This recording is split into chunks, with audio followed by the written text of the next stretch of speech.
How's it going, everyone, and welcome back to another FPL GW video. With Double Gaming 28 only ending tonight, which is Thursday evening, I thought we could have a look at some updated fixture information, some fixture speculation, and the team selection for Double Gaming 29 with my bench boost active. So blank Gameweek 30 is finally all set.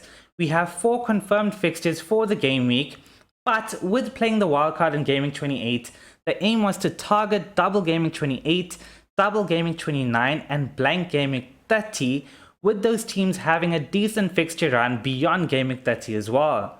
So in Gaming 29, we have 6 teams doubling, and I'm sure a lot of you are tempted by a Spurs triple up.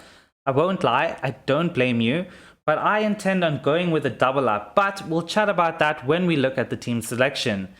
In making moves, when it comes to your chip strategy, if you still have a ton of them left or just making transfers, keep an eye out for the un-rescheduled fixtures on the right hand side of the screen here.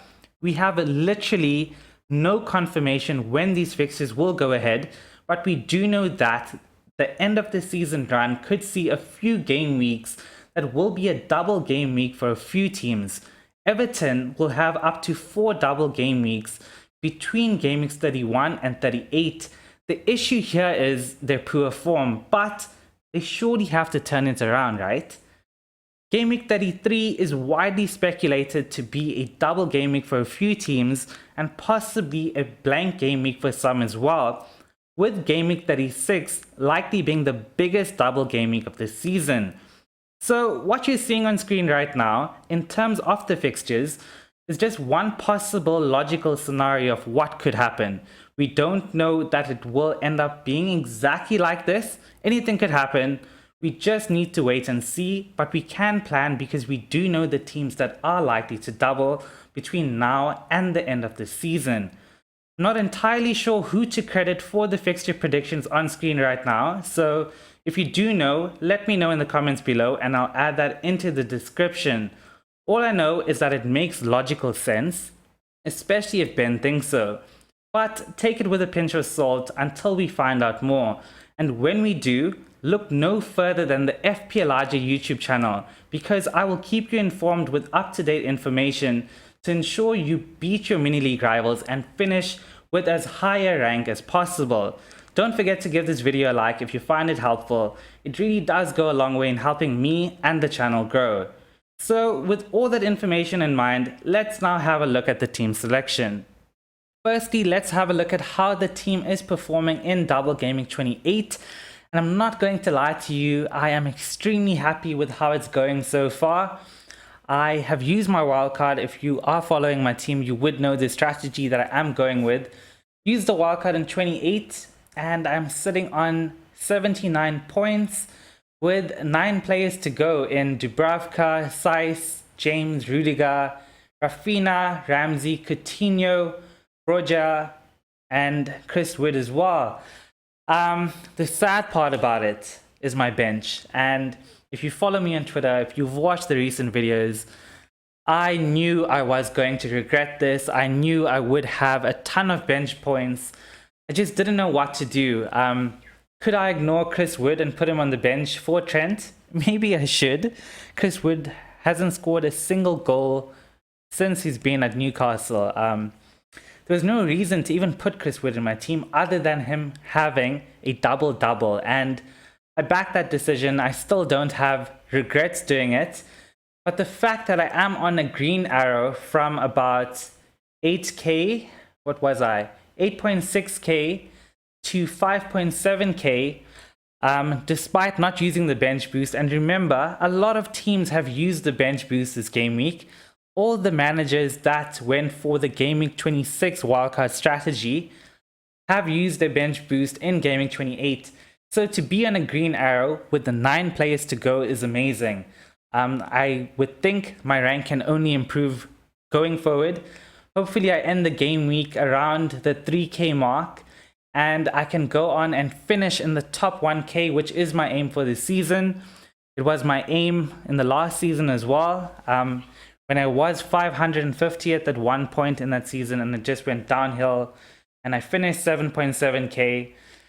but it's very much doable this season, and we're going to look to target the end of season run like I always do, and it's why I have been so consistent when it comes to FPL.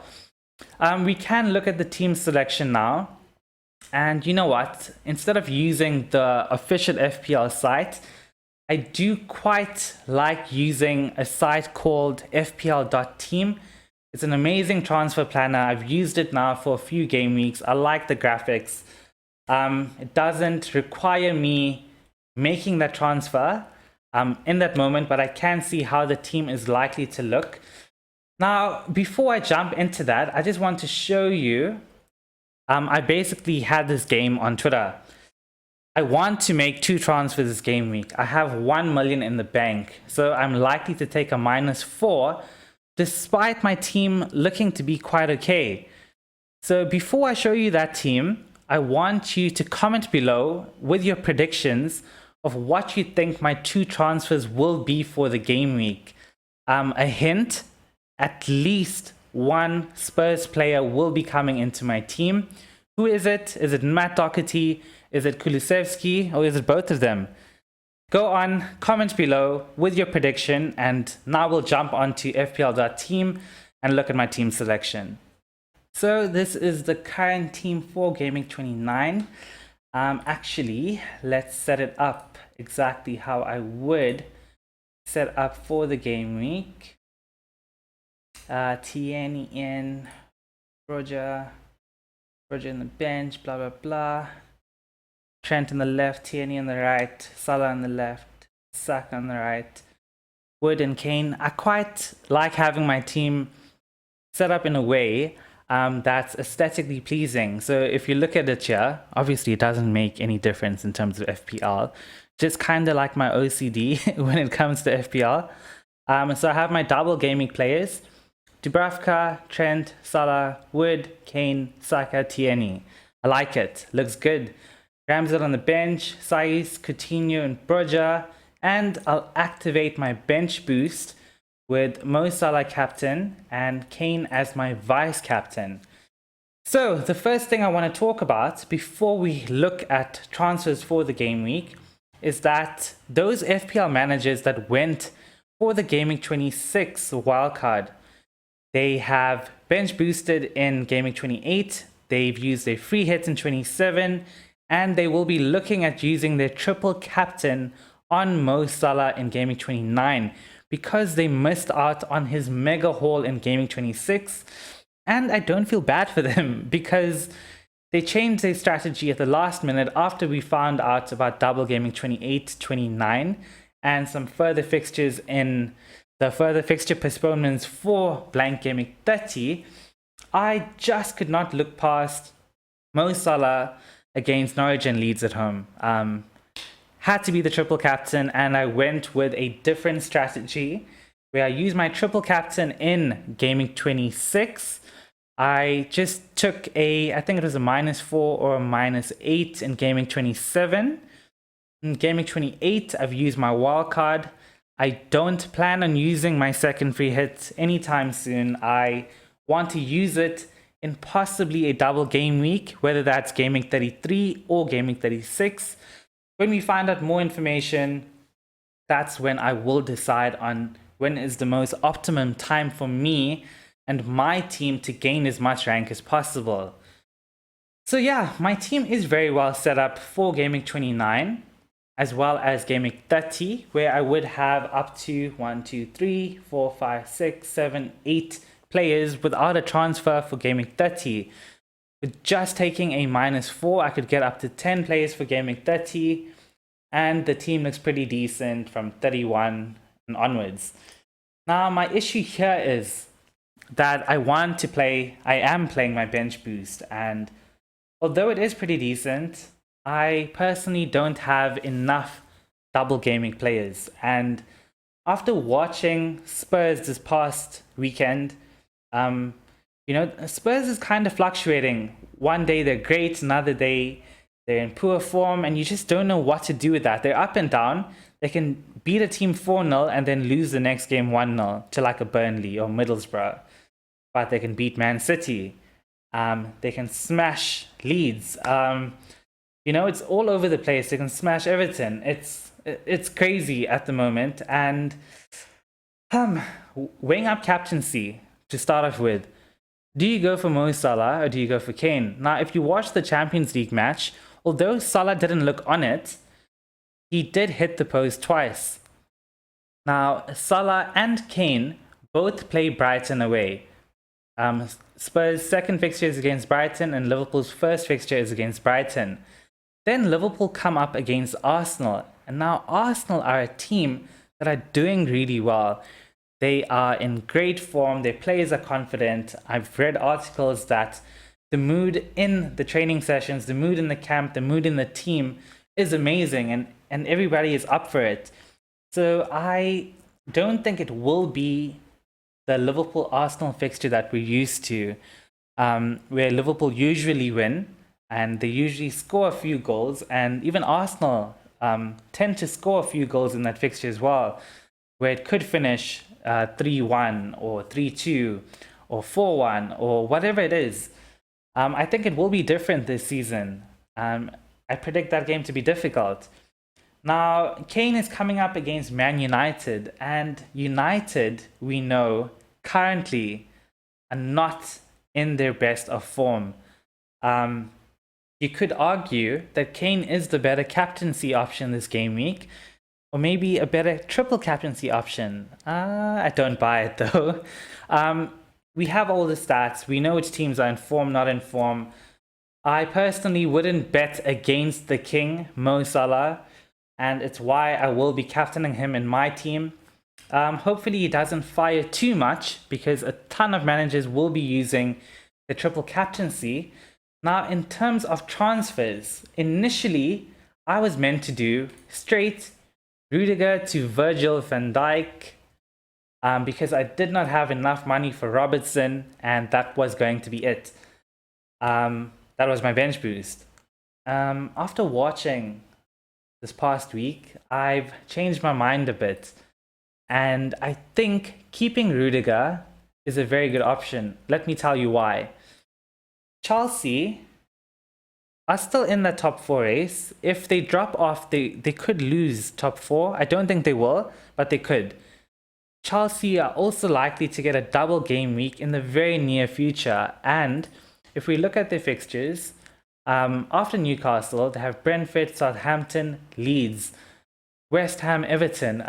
Their fixture run is amazing, and having a double up would be a really nice option. So keeping Rudiger is something that I want to do, and I think I will be doing. So how do I get Robertson in then? I will be looking at dropping Coutinho for Kulusevski. At 6.1 mil, he offers amazing value. I think Son is 4 or 5 mil more than him, and their stats in the last few game weeks aren't too different. I would go Kulusevski over Son currently, if you can have that double up of Kulusevski and Kane. I know some of you are opting to go for Doherty at 4.7 mil. That is also amazing value. The reason why I'm not going to go straight from to not bring in Doherty as well and triple up, because remember, Spurs have a fixture in Gameweek 30 as well. I want to keep that third spot open on either getting in Son or Matt Doherty in Gameweek 30. For one Gameweek punt, I could drop Mo Salah, bring in Son, and then bring Salah back in 31. Or I could just bring in Doherty for one of my defenders, whether it's James or Rudiger in Gameweek 30, and, you know, that's it. So currently, I'm going for Kane and Kulusevski with the option to bring in Son or Matt Doherty the next game week. The issue here is that I have removed Coutinho, who has looked great in Gameweek 28, and he has a Gameweek 30 fixture, but I'm swapping a Gameweek 30 player for another Gameweek 30 player. Some could argue that's a waste to transfer, but Kulusevski has 2 games in Gameweek 29, so it kind of evens out, in my opinion. I will also be removing Size for Robertson, and I think that leaves me with 0.1 in the bank. I would start Robertson ahead of, say, Rudiger, Kulusevski for Rafinha. I know it doesn't make a difference because I'm on a bench boost on who you're benching and who you aren't, but I like to look at it realistically. I will be starting all my double game week 29 players, and the players on the bench are realistically your players that have a single game week. If I wasn't using a bench boost, these are the players that would be on the bench. Or let's be honest, Rafinha or Rudiger would come in for Ramsey. So this is more likely to be what my bench would look like. So yeah, this is a realistic bench, and I think it's decent for the game week. The reason I'm not saving my bench boost for the huge double game week at the back end of the season, as you've seen earlier in this video, that's because in Game Week 36, a lot of things could be over. The title could be over, and the relegation battle could be over. And if that's the case, a lot of teams would be what we like to say, chilling, or on the beach. There could be a ton of rotation, and you may be bringing in a player with a double game week, but they won't necessarily even play both. They may play one game, or even part of one game. And ideally, you don't want that. Let's just say it was the opposite. Let's say the title race is going down to the wire. Liverpool and Man City are going at it. And ideally, that means both teams would have to win in 36, both their fixtures. And that would mean we would want a triple up of Liverpool and a triple up of Man City. And if you're going for triple Liverpool and triple Man City, you definitely do not have enough budget for a decent squad of 15 for a bench boost. That's my reasoning. And also another reason is that I like to use my wildcard and bench boost hand in hand. So the second wildcard, as well as the bench boost, I like using them together to target those fixtures for that next game week, which is why I've used my wildcard in 28 with using the bench boost in 29. It then means that from game week 30 onwards, I can now offload players that I don't necessarily want, like Chris Wood. Am I ever going to play him again after game week 29? No, it's very unlikely. So I would get rid of him, go for a cheap player, and invest that money in the midfield or in the defense. So yeah, that's what I'm looking at doing. It leaves me a bit short when it comes to game week 30. It leaves me with 1, 2, 3, 4, 5, 6, 7 players as it stands. With one free transfer, it would be 8. And with taking a -4, which is essentially a -2, because I will be removing a player that is getting 0 points for a player that is likely to get you 2 points just for playing. That would leave me at 9 for the game week, which is very decent. I don't necessarily want a team of 11 for blank game week 30. The fixtures aren't the best. So yeah, that's me all set up. I need to actually monitor the price rise and drop situation with just 0.1 mil in the bank to play with.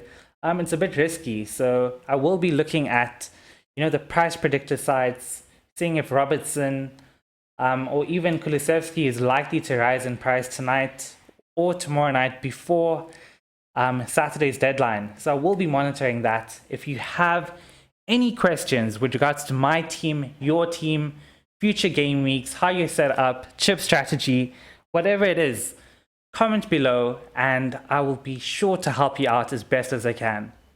I know some of you haven't used your wildcard yet and are contemplating whether you should use it in Gaming 29. Don't worry, I haven't forgotten about you. I will be releasing a Gaming 29 wildcard video tomorrow, so check that out if you are interested. I hope you enjoyed the video and found it helpful. If you haven't already joined yet, make sure you join the Try Smash FPL Mini League. Follow me on my socials where I'm active every single day, and subscribe to the channel if you enjoy the content here. I will be back, so do put your notifications on. Good luck and remember to FPL responsibly.